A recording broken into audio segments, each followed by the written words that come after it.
साल 2013 उत्तराखंड के केदारनाथ घाटी में आई एक महाप्रलय, एक आपदा जिसने पूरे भारत को हिला कर रख दिया। इस आपदा में लाखों लोग बेघर हुए, हज़ारों लोगों की मौत हुई और कई लोग लापता हुए। इस आपदा के बारे में जिसने भी सुना वो सन्न रह गया। क्या हुआ था इस आपदा में, क्या थी इसकी पूरी कहानी, क्या हुआ था उस वक्त केदारनाथ घाटी में, इसे जानने के लिए इस वीडियो को अंत तक देखें। जय केदारनाथ। हिमालय की गोद में बसा देवभूमि उत्तराखंड, जहाँ पर हैं हिंदुओं के सबसे बड़े धार्मिक स्थल चार धाम। उन्हीं में से एक है प्रमुख स्थान केदारनाथ, जहाँ पे हर साल लाखों लोग बाबा केदारनाथ के दर्शन करने आते हैं। उस साल भी हर साल की तरह 14 मई 2013 को बाबा केदारनाथ के कपाट धूमधाम से खोले गए, जिसमें बड़ी संख्या में श्रद्धालु शामिल हुए। लोग बहुत खुश थे और पूरे महीने यात्रा सुचारू रूप से चली और बहुत अच्छी यात्रा 2013 में मई के कपाट खुलने के बाद चली थी।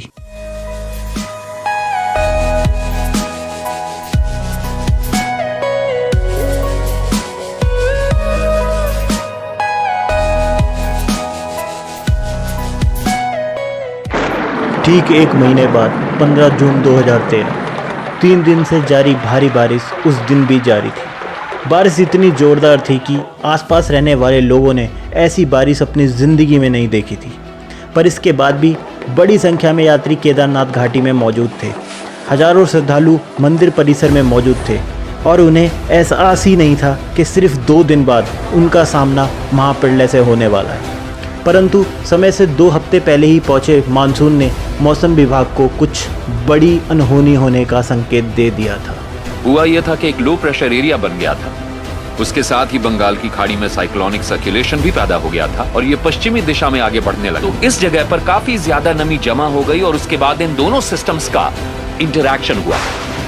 और जब ये इंटरैक्शन हुआ तो इस सिस्टम ने अपना सारा का सारा मॉइस्चर हिमालय के हवाले कर दिया। और आमतौर पर जब ये राइट एंगल पर हमला करता है तो सारी की सारी नमी यमुना और गंगा के कछार इलाकों में पहुंच जाती है।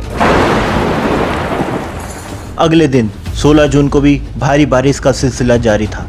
मंदाकिनी नदी रौद्र उफान पर बहने लगी थी। लगातार भारी बारिश से केदारनाथ के ऊपरी इलाकों में जमे ग्लेशियरों पर भी भारी दबाव बनने लगा था। केदारनाथ घाटी के चारों तरफ बादल फटने का सिलसिला शुरू हो चुका था, जिससे केदारनाथ में मौजूद यात्री सहम उठे थे। हर तरफ बेहद तनाव का माहौल बन चुका था। मंदाकिनी का स्रोत केदारनाथ मंदिर के ऊपर मौजूद प्राकृतिक झील चोराबाड़ी, जो कि लबालब भर चुकी थी और भारी दबाव में थी। 16 जून की रात 8:30 बजे एकाएक लैंडस्लाइड हुई, जिससे पूरे केदारनाथ में हाहाकार मच गई। लोग अपनी जान बचाने के लिए यहाँ वहाँ भागने लगे और होटल धर्मशालाओं के अंदर घुस गए। 16 जून को इतना ज़्यादा पानी बरसा था कि पूरा पहाड़ हिल उठा था। इस दौरान 300 मिलीमीटर से 500 मिलीमीटर के बीच भारी बारिश हुई। आप इसका अंदाजा कुछ यूं लगा सकते हैं कि दिल्ली या पुणे जैसे शहर में किसी एक पूरे साल में करीब 800 मिलीमीटर बारिश होती है। यानी यहाँ सिर्फ 2 से 3 दिन में ही पूरे साल होने वाली बारिश का करीब 60% हिस्सा बरस गया। पर किसी को अंदाजा भी नहीं था, जिसे वो तबाही समझ रहे हैं, वो महाप्रलय का बस एक छोटा सा भाग था। असली प्रलय तो अगले दिन उनका इंतजार कर रही थी। रात भर लोग मारे डर के घबरा रहे थे। केदारनाथ, जहां ऐसा मंजर लोगों ने अपने जीवन में कभी नहीं देखा था। खौफनाक उफान मारती मंदाकिनी मानो पूरे केदारनाथ को डुबाने पर आतुर थी। रात को हुई इस घटना में कई लोग बह गए और जो बचे वो बस अपनी जान को बचाने की जद्दोजहद में लगे रहे। पर किसी को भी अंदाज़ा नहीं था कि अगली सुबह उनके लिए कितनी भयानक होने वाली है। और फिर आई 17 जून 2013 की वो काली सुबह, जिसने पूरी केदारनाथ घाटी का तस्वीर और नक्शा दोनों बदल कर रख दिया।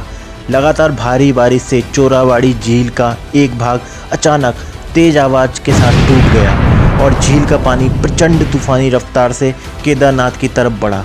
पानी का रूप इतना भयानक था कि उसकी रफ्तार 40 किलोमीटर प्रति घंटा और लहरों की ऊंचाई 100 फीट से ज़्यादा थी।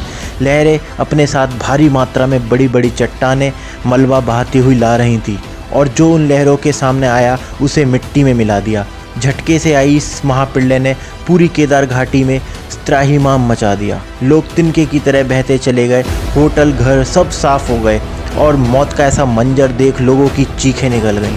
मंदिर छोड़ पूरे केदारनाथ में कुछ भी नहीं बचा।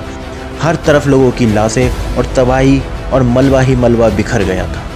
केदारनाथ शहर के साथ साथ केदारनाथ के नीचे बसे इलाके रामबाड़ा और गौरीकुंड भी पूरी तरीके से साफ हो चुके थे। रामबाड़ा का तो वजूद ही खत्म हो गया। रामबाड़ा में हजारों की संख्या में यात्री ठहरे हुए थे। अचानक आए इस सैलाब में रामबाड़ा का नामो निशान ही मिटा दिया। सारे होटल, घर, दुकान, उसमें ठहरे लोग अचानक कहाँ गायब हो गए, किसी को कुछ पता नहीं चला। और वहाँ पे हर तरफ सिर्फ मलबा ही मलबा नजर आने लगा। सैलाब की तबाही ना केवल केदारनाथ घाटी में हुई, बल्कि मंदाकिनी जहाँ जहाँ से बहती है उस पूरे इलाके को तबाह करती हुई आगे बढ़ती गई। सोनप्रयाग, रुद्रप्रयाग, कर्णप्रयाग, उत्तरकाशी, श्रीनगर, हर तरफ बड़ी मात्रा में तबाही हुई। किसी को कुछ समझ नहीं आ रहा था ये अचानक क्या हुआ। बस सब लोगों में हाहाकार मच गई। कारें तिनकों की तरह बह रही थी, पहाड़ गिर रहे थे, सड़कें गायब हो चुकी थी, मकान, होटल, सबको मंदाकिनी निगलने पर आतुर थी। केदारनाथ से 220 किलोमीटर दूर ऋषिकेश में भी गंगा का रौद्र रूप ले चुकी थी। ऋषिकेश में गंगा मानो अपनी हर सीमा तोड़ने को आमादा थी। रौद्र उफान लक्ष्मण झूला को छूने की कोशिश करने लगा। गंगा का इतना भयानक रूप किसी ने आज से पहले नहीं देखा था और लोग उस रूप को देखकर सहम उठे।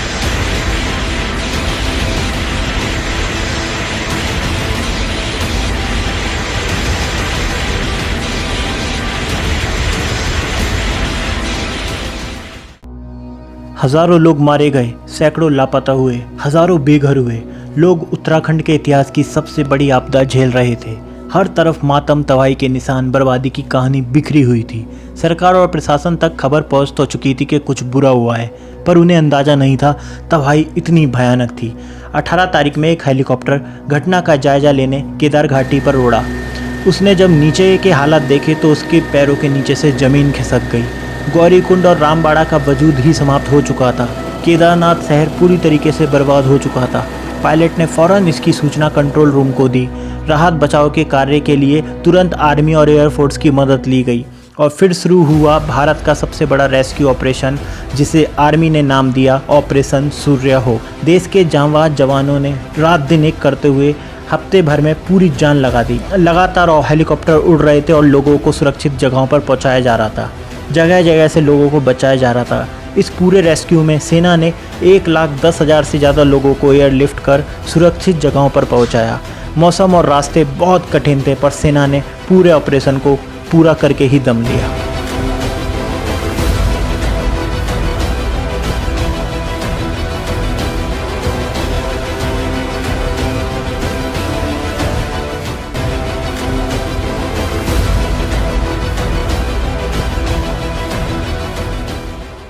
अब उस आपदा को बीते 8 साल हो चुके हैं। केदारनाथ शहर फिर उठ खड़ा हुआ है, और भी सुंदर और भी सुरक्षित रूप में। उस आपदा से इंसान को ये भी सीख मिली है कि वो कुदरत को अपने स्वार्थ में बांधने की कतई कोशिश ना करे। मंदाकिनी पर अंधाधुंध अतिक्रमण 2013 में हुई तबाही का बड़ा कारण बना था। मंदिर पूरी तरीके से मकानों, दुकानों के अतिक्रमण से ढक चुका था। आज मंदिर 2-3 किलोमीटर दूर से भी साफ देखा जा सकता है। हमें समझना होगा, प्रकृति से हद से ज़्यादा छेड़छाड़ अंत में इंसान की ही बर्बादी का कारण बनती है, क्योंकि प्रकृति इंसान के हर हिसाब को अंत में पूरा कर देती है। ये प्रकृति के साथ संतुलन बनाकर विकास करना ही इंसान का एकमात्र उद्देश्य होना चाहिए। दोस्तों, यही थी केदारनाथ 2013 की आपदा की पूरी कहानी। उम्मीद है आपको वीडियो पसंद आई होगी। दोस्तों, इस तरह की वीडियो को देखने के लिए चैनल को सब्सक्राइब ज़रूर करें, नोटिफिकेशन बेल को भी ऑन कर लें और नीचे कमेंट में हर हर महादेव, जय माँ गंगे अवश्य लिखें। तो दोस्तों, फिर मिलते हैं किसी नई वीडियो में, नए ब्लॉग में, नई इन्फॉर्मेशन के साथ। तब तक के लिए बहुत बहुत धन्यवाद। हर हर महादेव, नमस्कार।